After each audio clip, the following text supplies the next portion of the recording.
Yeah, no You see kidding, your right? pretty face. Oh, great, yeah. I don't know about that. Face for radio. Your head's not as big as mine. No,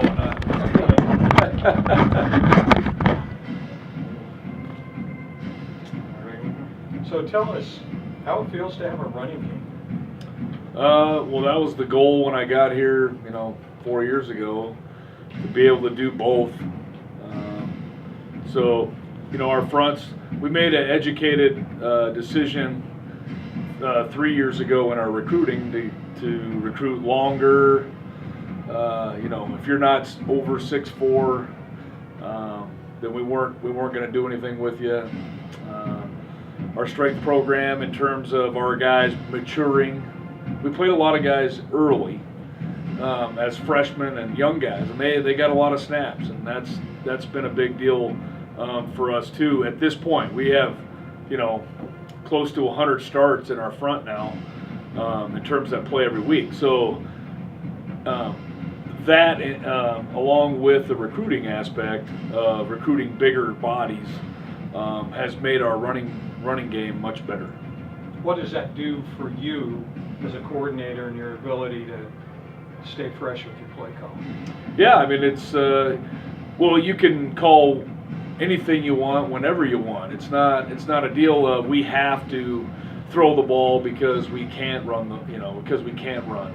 Now we can do, literally the playbook is open all the time, and we don't have to worry about who we're trying to get the ball to or who we're worried about penetration in our pass protection, and literally we can do anything we want. Coach, both Malcolm and Mangum had breakout games against Chadron State.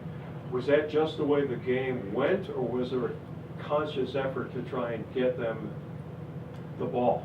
No, it was just the way the game went. We where we're at now in our program, we have much better athletes on the perimeter, and we haven't been concerned about our receivers, even though we lost a couple guys from last year. We've not been concerned about those guys whatsoever. It's just a matter of them playing on a consistent basis and being able to do some of those things from game to game. How they handle that every week, then we'll give them more. You know what I mean? But yeah.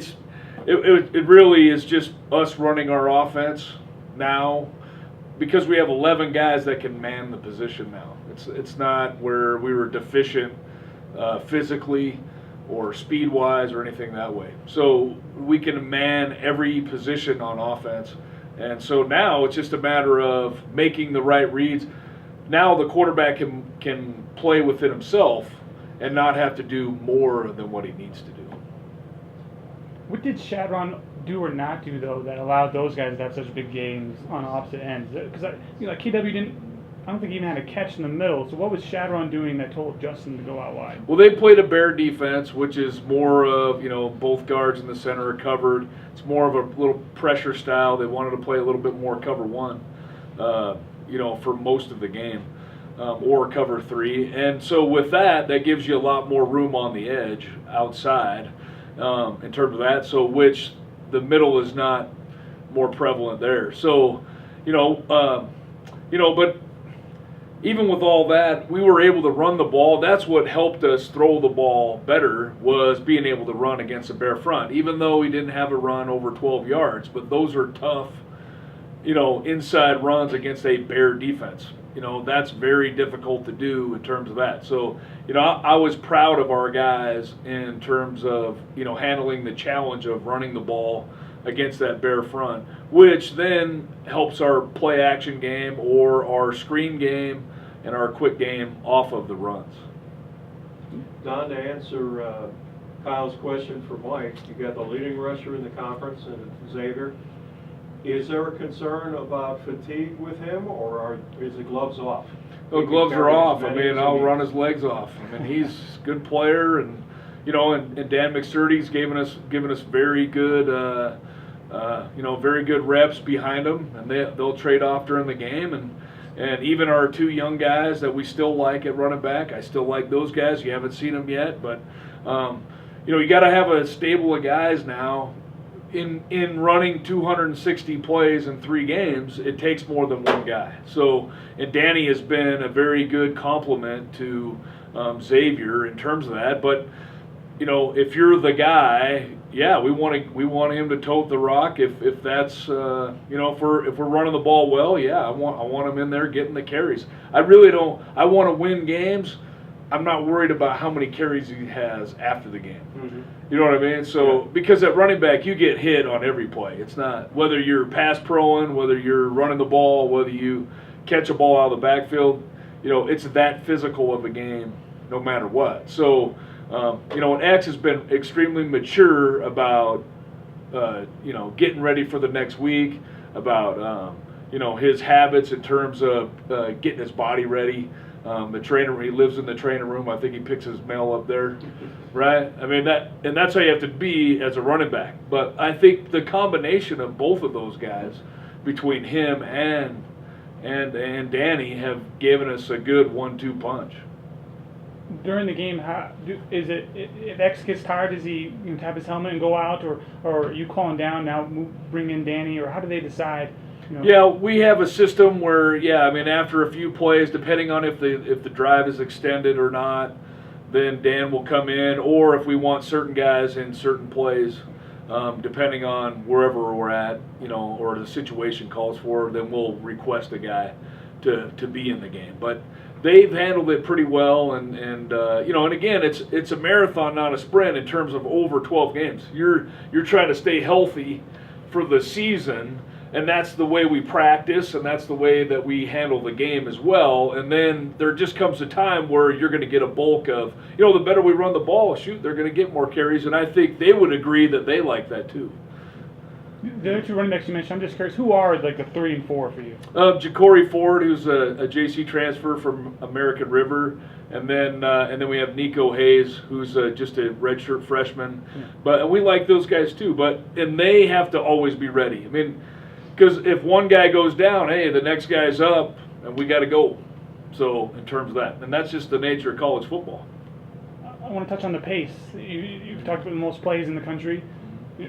Where do you want to be play-wise? How many plays do you want to run a game? Is there a good number? Well, I mean, we talk about it. We joke about it being 100, but we just want to win games. I'm not worried about, you know, we want to wear the defense down. That's part of the tempo.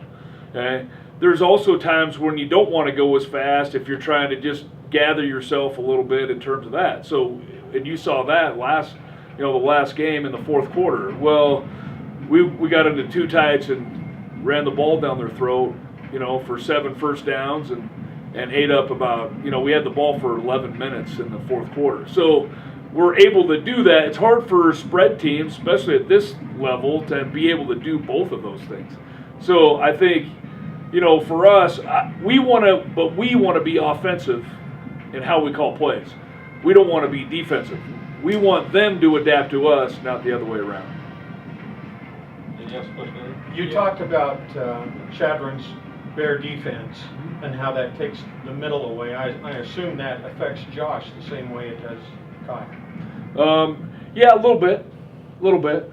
But, you know, there's going to be some nights where guys are going to be on, and as long as we're making the right reads, it is what it is. I'm not, you know what I mean? So we're less, when we had Rod Rumble 3 years ago, we tried to get him the ball wherever he was at. We have enough talent in the perimeter where we can throw where the best possible play can happen.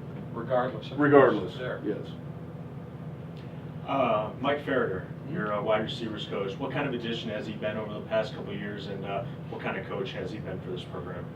Well, Mike is a Montana Grizzly, and you know, he knows good football because he's been around a good program and growing up in Montana, and he coaches his guys that way. He's a tough guy, disciplinarian guy, which I like, especially, you know, the squirrely skill guys, right?